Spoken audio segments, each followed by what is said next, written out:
लिंबायत के जवाहर नगर में रहने वाले 37 वर्षीय जीतूभाई नायक का शुक्रवार को किसी बात पर अपनी पत्नी से विवाद हो गया था, जिससे परेशान होकर उन्होंने एसिड पी लिया। तभी उन्हें इसमें हॉस्पिटल ले जाया गया, जहां कुछ देर बाद इलाज के दौरान उनकी मौत हो गई। लिंबायत के जवाहर नगर में रहने वाले जीतू भाई को अपनी पत्नी से अनबन के चलते एसिड पीने से मौत हो गई थी। जीतू भाई के एसिड पीकर मौत होने की खबर से गहरे सदमे में गए उनके बड़े भाई विपिन ने भी एसिड पीकर आत्महत्या करने का प्रयास किया, इसलिए उन्हें भी इलाज के लिए स्मीमेर हॉस्पिटल ले जाया गया, जहां कुछ देर बाद इलाज के बाद उनकी भी मौत हो गई। दोनों भाइयों की एक साथ मौत होने से नायका परिवार गहरे शोक में डूब गया है। लिंबायत पोलीस स्टेशन विસ્તારમાં રહેતા એક બેને ફરિયાદ પોલીસ શહેર પોલીસ કંટ્રોલ રૂમમાં એક કોલ કર્યો હતો કે એમના પતિ એમને ઝઘડો કરે છે ને એમને મારે છે।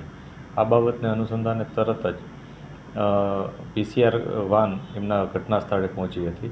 આ દરમિયાન એમના પતિ ત્યાંથી ડરીને જતા રહ્યા હતા અને ત્યારબાદ તેઓએ ફિનાઇલ એસિડ પી અને સુસાઇડ કરવાની કોશિશ કરી હતી અને જેથી તેના પરિવારજનોએ 108 બોલાવી અને ટ્રીટમેન્ટ ચાલુ કરાવી હતી।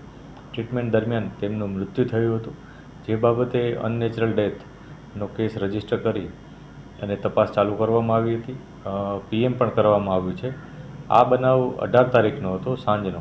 ત્યારબાદ બીજે દિવસે બપોરે એટલે કે 19 તારીખે બપોરના સમયે એમના જે મોટા ભાઈ છે જીતેન્દ્ર નાયકા, એને પણ આ બાબતથી ખૂબ જ સદમો લાગ્યો હતો અને પોતે આઘાતમાં આવી જઈ અને પોતે પણ એ જ પ્રકારે એસિડ પી ગયા હતા। આ એસિડ પી જતાં તેમને પણ હોસ્પિટલાઇઝ કરવામાં આવ્યા અને હોસ્પિટલમાં ટ્રીટમેન્ટ દરમિયાન તેમનું પણ મૃત્યુ થયું, જે અનુસંધાને તેમનું પણ પીએમ કરવામાં આવ્યું અને પીએમ બાદ આગળની તપાસ ચાલુ કરવામાં આવી છે।